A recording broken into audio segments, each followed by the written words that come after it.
365. Apps. So for the few people in the industry that might not know you, what do you do? Few people. There's a lot of people who don't know me, so it's okay. But I'm a principal program manager in the Microsoft 365 platform area. So nowadays, focusing on the partner ecosystem and customers and educating people how to do extensibility in the Microsoft 365. So the SharePoint Framework, I looked back and I saw that the 1.0 version was released in 2017, early 2017. So that's like 5 years ago. And I'm seeing that, of course, the SharePoint Framework was, is the way that I see it, it's a front-end development framework for SharePoint applications, modern SharePoint applications. That's how it was introduced. But for the last year and a half, I'm seeing that these SharePoint framework applications are also popping up in other locations like Microsoft Teams. What is changing? Yeah, so I think it was 23rd of February 2017, if I'm not mistaken. But anyway, so some dates which you remember for the rest of your life. But obviously, 5 years ago, SharePoint was the most widely used platform within the Microsoft 365 because a lot of the customers who come from on-premises and were adapting the cloud came with the SharePoint. And then they started realizing that there's other capabilities available. And a few years back, it's actually not too many years back, we introduced Microsoft Teams because it is actually quite a young product, which is funny to think about it at this point. And more with the pandemic and more with the transition and focus on the remote work, we've been starting to use Microsoft Teams as the day-to-day, let's say, hub for your work. And given the massive success of SharePoint Framework targeted first for SharePoint, we then extended that to be also available in Microsoft Teams in a really, let's say, easy way. So any SharePoint web part actually works as a Teams extensibility as well. And that was kind of the step number one. So what we were trying to do with SharePoint Framework is making sure that the same investments and technology investments which you've done on that one will work also in Microsoft Teams and nowadays also in Microsoft Viva, or growing to be more and more in the Viva side as well. So rather than always introducing a new model, which our customers and partners hate, here's a new model. Think about forget about that model. This is a new model. Forget about this model. This is a new model. Evolving the existing model. So having consistency and trust on existing model, and then evolving that to be in other areas as well. So that's kind of the objective, and where we are now growing the SharePoint framework. And of course, we need to rename the SharePoint framework as well, which is in works as well. Okay. Because not just about SharePoint anymore. Sorry, Martin. Yeah, since it's being deployed more globally across the Microsoft 365 suite, I can imagine that the word SharePoint would narrow it down for some people and thinking it's only SharePoint, but it's also Teams, and it's these adaptive cards extensions in Viva connection dashboards. So okay. So basically, bottom line is that developers can use the same framework and that they can build applications that can be delivered in these different workloads that we just described. Yep, that's that really the key focus of SharePoint Framework is the UX layer, and that's an important thing to realize as well. So whenever there's a backend or whenever there's a business logic running or longer running processes, then there's always an actual function, or there might be a bot or something running behind of the scenes. So SharePoint Framework is the front end extensibility, which then can be combined with other extensibility options as well. And it's mainly targeted for enterprise development, not necessarily only for that, but still, because if you're an ISV with an existing solution, you have a SaaS website, you have like ServiceNow or whoever would be a good example, you rather want to surface that inside of the Microsoft 365, not build a new UX, which the SharePoint Framework is designed for. Yeah. That's a great example, and that's because one of the key goals that Microsoft has is finding more ways to have people do things in the flow of work, right? And since it used to be only Outlook where you did all your work, and in the last couple of years it became Teams and Outlook where you do most of your work. And of course, surfacing applications in the context of Teams, and of course SharePoint, where you do also collaboration. That really helps to have that UI to do stuff in external applications much more closer with a lower barrier, basically. Yep. Absolutely. And nowadays we can, given the ownership changes internally, Microsoft, where Jeff Deeper owns also Teams and OneDrive and SharePoint, we can actually kind of imagine where we will be heading within a few years related on full merger of all of these products. And we're kind of seeing that with the Viva dimension already. It's a step number one forward on that journey. There's quite an interesting visions related on that. So cool. So this there's this notion of the Teams Appstore. So it leverages ISVs to build pre-built solutions that companies can buy and use, yep. And that will save time, because one of my key storylines here is that I'm still seeing a lot of organizations doing custom development, yep. where existing solutions might provide a much better alternative with lower costs and more features. Yep. Of course, if there's with something the partner really support, specific, operations, maintenance, all of that stuff. Yes, absolutely. Yeah. Exactly. And these solutions can be found in this Teams Appstore, and it should be the first place to go if you want to solve a certain business need or business problem, to first check if there's already a solution for there. And of course, if it's not there, you can always use a Power Platform or build it yourself using full code. But yep. there should be a logical order there. Absolutely. And if we think about oversimplifying things, we do not do development for this one. We go to the store, we acquire the application from there because it's cheap enough, it's easy to acquire, and we start using that. It's exactly the same mental mindset with the Teams store as well, but targeting businesses. Correct. And of course, you are the owner of the phone, or well, when you talk to my son, I am the owner of the store on his phone, yep. and he needs to convince me why he needs it. And it's the same in big organizations, right? It's exactly. As a business user, you need to convince why you would need it. And I do believe that the IT organizations might have too much control here. So it should be business driven. Of course, you need to look at security and compliance stuff like that. Yep. Should be a given. We will talk about that a bit later. But the key is that the business should be in control of what apps should be available within the platform. Absolutely. Absolutely. Because business knows, of course, the application should be acquired for supporting the business and saving money so that it's beneficial for the company. And that's typically what the businesses know, not that the IT know. Now, to be fair, I think we're heading to the direction where, of course, it's understandable that the IT is concerned about the security. This autumn hasn't really been a good autumn from a security perspective. There has been some concerns here and there. So it's understandable, actually, that IT is concerned, but there are ways to deal with that as well. For example, using the Microsoft Teams app and security compliancy programs. So we have thousands of solutions in the store, but then some of them are going through much more detailed validation and security reviews coordinated by Microsoft, and you can actually target it and approve only those solutions. So making it easier to understand that it's more secure for the company. Absolutely. And my key storyline to my customers is that you're landing this application within the Microsoft platform, within Azure, Microsoft 365, which has all those security and compliancy mechanisms in there, which you leverage for the whole tenant, which will always be much more secure than doing something in yet another software as a service outside of a tenant. So it's really about all these applications which land within your tenant. They are much better protected by all the layers of defense which are being brought by the Microsoft platform and the extensibilities on that. Yeah. So that's actually, really Martin, on that one, just to elaborate that a bit, because then people are like, wait a minute, is Microsoft really providing that level of security? And the answer is absolutely. It's security in Azure AD. And we need to remember that even Microsoft is using the Azure AD and the same compliance and security boundaries. And we are, I guess we're second largest company in the world right now. So we need to make sure that none of our secret information are getting leaked or our company assets are being compromised. And we're using exactly the same tools as our customers. Yeah.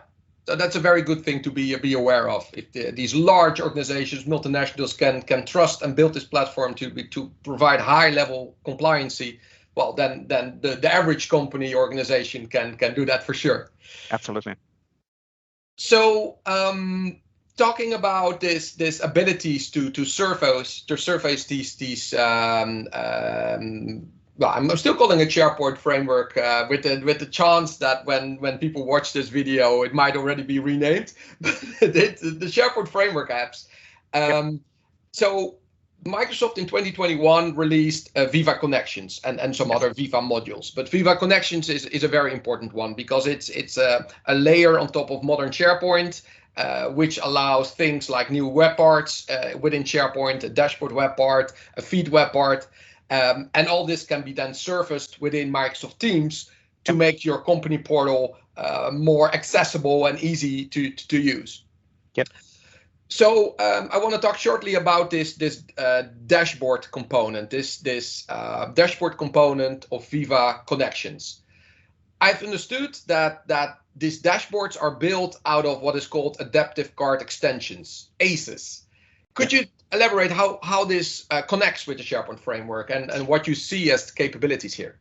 Yeah, so the key objective of ACEs is actually targeting again mobile devices because in many cases there's kind of two main scenarios. There are customers who have a lot of employees who don't sit on front of their computer on a day-to-day basis in front of a desktop. That's quite normal in the world, but they do have a company phone or they do have access on the company assets through their phone because the company wants to inform with the latest information or they want to expose some of the business applications and directly in the mobile design and mobile targeted experience. And that's where the Viva Connection Mobile really comes and shines through. So basically Viva Connection Mobile is the company designed to be the company mobile portal where every single company can define what are the capabilities which are available, and you can use personalization with the experiences as well. And you can target different functionalities for a different group of people in your company. So it's kind of an extensibility platform to build your own mobile, well, what mobile portal for your company. I guess that's the right way of saying that. Yeah. And then in how do you build those things and experiences are with adaptive card components. And the reason for that one is that we're using adaptive cards so that when we are rendering that company mobile portal in mobile, it's rendered in a native mobile experience. So it's super snappy, it's really fast, and it's using all of the goodies what the adaptive card components have. How do you then combine? Adaptive card is basically UX implementation. And then, of course, when you are exposing some information or there's button getting clicked, something needs to happen. Adaptive card is UX, but who's going to then operate what happens or who's going to feed the UX and the user interface for the information? And that's where the SharePoint Framework actually comes involved. So SharePoint Framework is kind of the orchestration layer, which is then connecting the information using Microsoft Graph and surfacing that in an adaptive card, or whenever somebody clicks a button or fills in a form in a mobile and you submit the form, then SharePoint Framework is again catching that request and then bypassing that to the whatever line of business application or whatever is intended to happen from the experience. Clear. So it's really the engine and the visualization part of these Viva Connection dashboard. Yes. ACEs. I really still like the word. Yeah, ACEs is a good word. Yes, yeah. Indeed. Adaptive card components. Yes, absolutely. So in your blog post in November 2021, you wrote about that these components are also coming to the Microsoft Appstore. Did I read that correctly? Yes, so we already have, I think we have 8 partners who are offering ACE components, so mobile targeted experiences through the App Stores. Now, one of the challenges what we have within the App Stores is that currently those components are being surfaced as SharePoint components, which is highly confusing for the customers. It's like I'm looking ACEs, I'm looking extensibility for Viva Connection. Why do I now need to go to the SharePoint store? So we're working together with Partner Center and the store capabilities of adding a new Viva Connection category in the App Stores so that people can easily find all of the different partners who are surfacing their solutions for ACEs through the App Stores. Of course, you can absolutely implement your own custom ACEs without the App Stores as well. But again, there are ServiceNow, there's Talentsoft, there's Qualtrics, there's multiple providers already who are in the App Stores and targeting mobile-first experiences for Viva Connection. Cool. Now, looking forward to how that will extend in the coming year, and see because I see a lot of customer interest in Viva Connections. So I do believe that 2022 is going to be a big year for Viva Connections and this wave of modern SharePoint from within Microsoft Teams. So really looking forward to that. I'm going to move to the last question or the last topic to discuss here, which is well, we already touched on it shortly, the certifications and the abilities for Microsoft Teams applications to show that they are trusted as an ISV, as a third-party provider of these applications. And I think this is a very good thing, because some of the blockers, of the most important blocker that I see within organizations to start using third-party apps, is that they are afraid that these applications might not meet their requirements regarding privacy or regarding security. And actually privacy is the most common thing. Like, is this application gonna steal our employee data or whatever? What can you share about this certification capabilities and these additional checks that Microsoft can perform on these applications? Yeah, so as an IT or a person is acquiring a solution, you need to consent the permissions for the solution. So as part of those permissions, there might be a lower level permissions, which is accessing my profile, my data, or it might be really high level permissions, which can only be done by tenant administrators, for example, accessing all of the information in a SharePoint site or so on. So as part of that consent, you as a customer, of course, you need to know that you're trusting that provider. And then the first question is, do you actually know that who is that provider? They can say to be Martin Visser companies, but do you actually know what is that company and does it exist or not?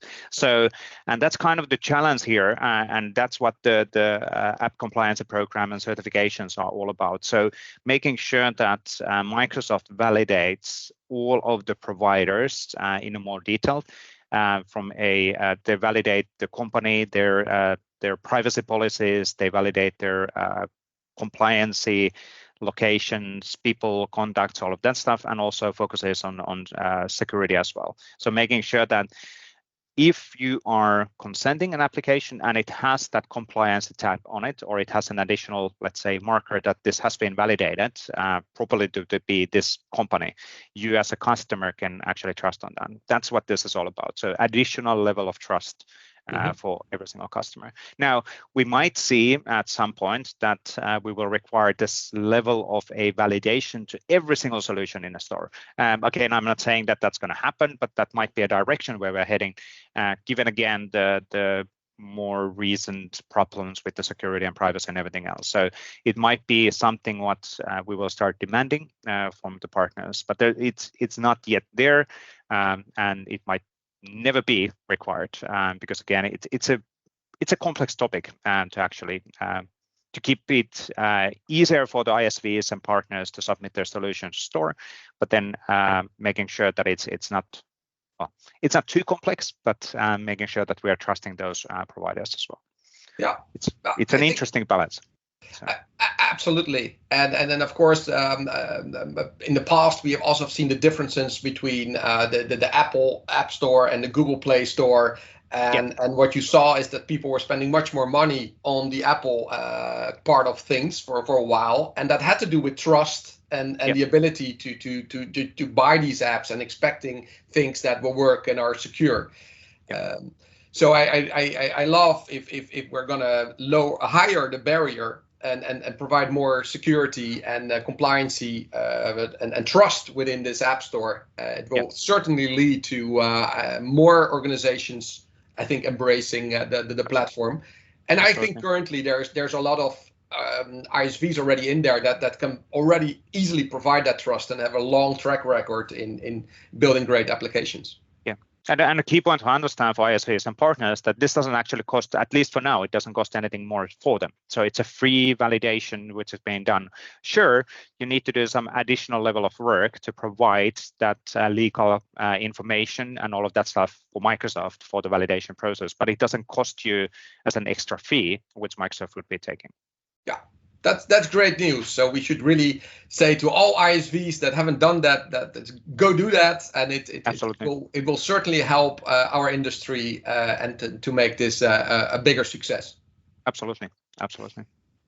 Alrighty, that's I think we will end it here. Again, thank you for this great interview. And thanks for having me, Martin. Really good. So great times, and see you in the next video. Or I'm talking to the audience now. So absolutely. But thanks everybody, and feel for and always please keep on providing us feedback in Microsoft. We are building the Microsoft 365 platform for our partners and customers. So it's really crucial. If something doesn't work or something doesn't feel good, you let us know.